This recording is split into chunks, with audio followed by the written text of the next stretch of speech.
Hi guys, good morning.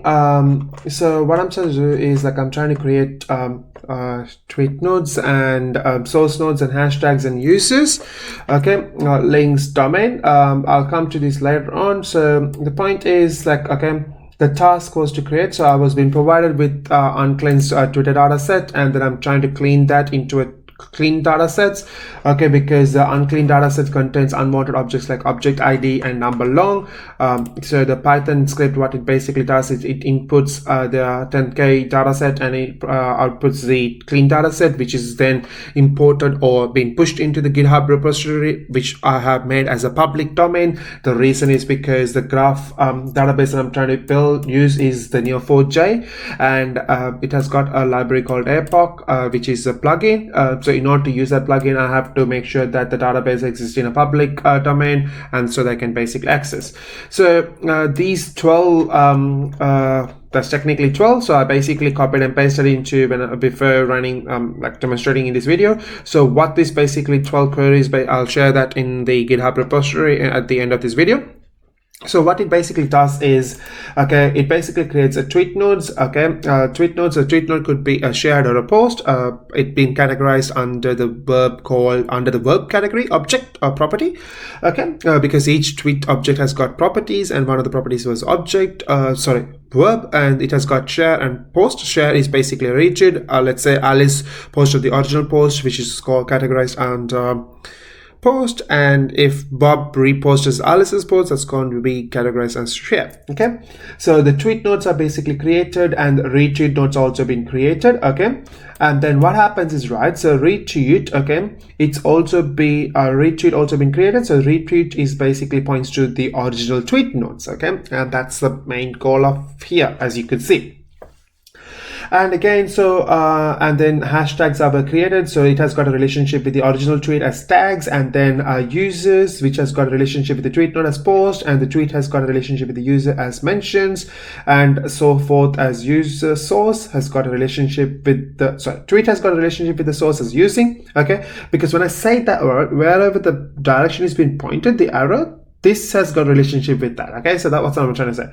Tweet contains link, and so on and so forth. Okay, and then so if I basically run the first question, like as in so the first task is, okay, once I built it, right, so I'm trying to find the top 5 most users. Okay, so that's basically trying to do that right now. So if I copy and paste it and run it, so I'll be able to see the top 5 okay users who used sources to post or share a tweet, and for each source, it returns basically a number of posts and number of users that created the tweets from that source. Okay, so that's pretty much what's happening in there. And then later on, I'm trying to do the same thing up here. Not the same thing. It basically trying to find the top 3 users, okay, that have the highest number of tweets with the a retweet count greater than 50. Don't worry guys, I'll be posting this at the end of the link, which points to my GitHub repository, where you'll be able to see the codes and explanations have been provided up there. Okay, and then again, I'm trying to do what I'm trying to do is over here is I'm trying to find the shortest path, and I'm trying to provide that in a graphical form. Let's cut that. Okay, first I'm trying to get the path, which is going to be 24, and once I run this, I'll probably able to see that. Okay, I can see that it basically starts from Lincoln's Inn and goes to I'm so sick. So the goal was to find the shortest path connecting the Lucky in Sibian and the hashtag I'm so sick, okay, without using like the using relationship. Okay, so that's basically that. And then the goal, so what I'm trying to do later on is, right, so I'm trying to create domain, industry, and organization. Is because, okay, let's say I'm interested in realestate.com and twitter.com, for instance. Okay, by adding these new categories like the domains, industry, organizations, like the new nodes. Okay, so I can basically see who shared the most links from real estate, and like I can make a relation. I can make a query out of here, and also what are the most popular websites which was being used. Okay, I can do that as well. Okay, right now we have a tweet, okay, that contains a link, right? Okay, what I'm suggesting is like adding more. Okay, so it would be like, okay, a tweet node contains a link, and that link belongs to a domain, and that domain basically belongs to an organization, and that organization belongs to some sort of an industry. It could be a social media industry, or like an e-commerce industry, or it could be anything. Okay, let's say we have a tweet node like contains realestate.com, like something like that. Okay, and a tweet contains, this is the link. Okay, and the link is basically over here. Okay, it belongs to a domain called realestate.com, right? So by doing this, if we want to find all the tweets that contains like realestate.com, okay, we can add a new, so that's basically trying to say, okay, is this domain or realestate.com is very popular, is widely being used, or people know that.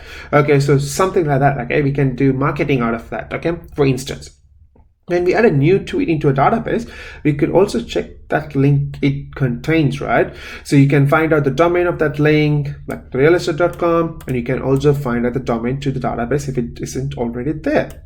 You can make a note in the database that links in the tweet belongs to that domain. This is pretty much to make the database smarter and more organized. Okay, simple as that, guys. So I ran this code before like showing this video. So what it basically does is goes through that links, and it tries to extract, and it removes all these things, and it only takes into account the one which I'm interested in, which is like realestate.com, the links, unwanted stuff, it removes it. Okay, and so when I be running, so that's basically which I ran. Okay, let me copy and paste this code. Okay, so as you could see when I ran it, okay, so let me go down a bit. Okay, so this is what I'm trying to do over here. So as a link which belongs to whichever the domain, realestate.com, and that's a real estate.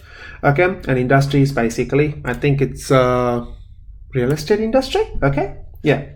It could be a social media industry or anything. Okay, Google, Facebook, social media industry. Okay, anyway, so let's go and run this code. So what I'm trying to do over here is basically, okay, I'm trying to using the elements of my extended model. Okay, I'm trying to answer the following question, which is like, which users post the most links from LinkedIn, and that links from domain linkedin.com or linked. Okay, so as you could see, I have queried that. According to that, I can basically see the usernames and the number of posts that basically have been posted, up here.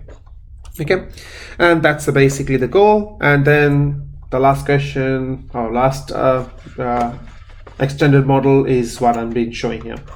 Okay, so the goal was right. Okay, so some of these things cannot be achieved in our like a regular database, like in a SQL database or MySQL database or on a MongoDB. So the reason why we went into building a graph database is because we can do many things. Like, okay, I can find out like many relationships, because it's going to be taking too much of computing power. You